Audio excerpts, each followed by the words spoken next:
Hello Space Cats and welcome back to my channel. In this week's video I got a special request from Old School 978 to deep dive into J0331-27. So let's do this.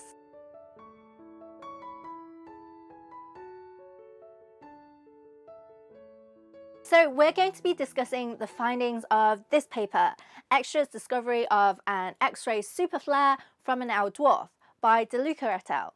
In this paper, astronomers had a catalogue called Extras, basically a list of periodic variable objects, those that periodically increase in brightness, and transient objects, those that have a spurious increase in brightness. These objects were detected in the X-ray using ESA's XMM Newton Observatory. The astronomers cross-matched them with a catalogue of 11,945 L and T type ultra-cool dwarf stars observed by a ground-based optical telescope DE-CAM. When they did this, one object stuck out. It was an L0 type dwarf star which matched within 1 arc-second separation of an X-ray transient. They called it J0331-27. A dwarf star is a star that has low luminosity and a tiny size.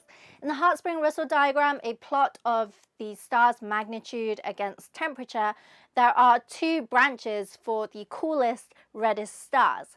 Those that are brighter than our sun are called giants, and those that are dimmer than our sun are called dwarfs. These ultra-cool dwarf stars have just enough mass to be a star. Any less and they wouldn't be able to generate its own energy. On careful examination of the L dwarf's light curve, its brightness over time, it was clear that it really did have an X-ray flare, a huge jump in brightness over just a few minutes. This was a superflare. Any energetic event over 10 to the power of 33 ergs is. And that's about a trillion times the energy that was released by the Nagasaki atomic bomb. The data was actually recorded back in July 2008, but it was only now that they discovered it. This was the first ever detection of an X-ray superflare from an ultra-cool dwarf star. 4 other L dwarfs are known to have superflares, but these were observed in visible wavelengths rather than X-ray wavelengths. And only 1 other L-type dwarf star has ever been detected in X-rays. The paper goes on to calculate the distance to the star, 240 parsecs away, or about 780 light years away.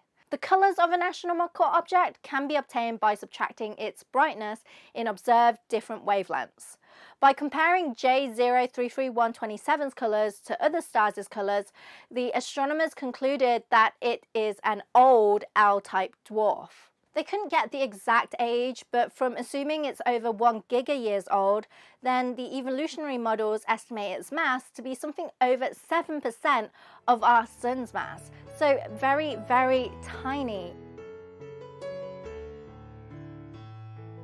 These outbursts are often observed in our sun too, and they are believed to happen when the magnetic field of a star's atmosphere becomes unstable, and this causes a sudden release of energy. This explosive release of energy creates a sudden brightening, the flare. J0331-27 has a very low surface temperature for a star, only 2100 Kelvin, or about 1800 degrees Celsius. That may sound like a lot, but our sun is 3 times as hot, about 6000 Kelvin. Astronomers did not expect such low temperature stars could be capable of storing enough energy in their magnetic fields to give rise to such outbursts.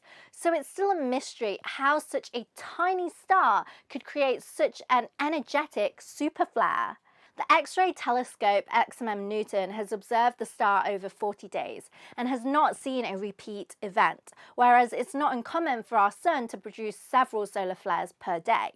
This may mean that it takes an L dwarf longer to build up the energy before its next big release.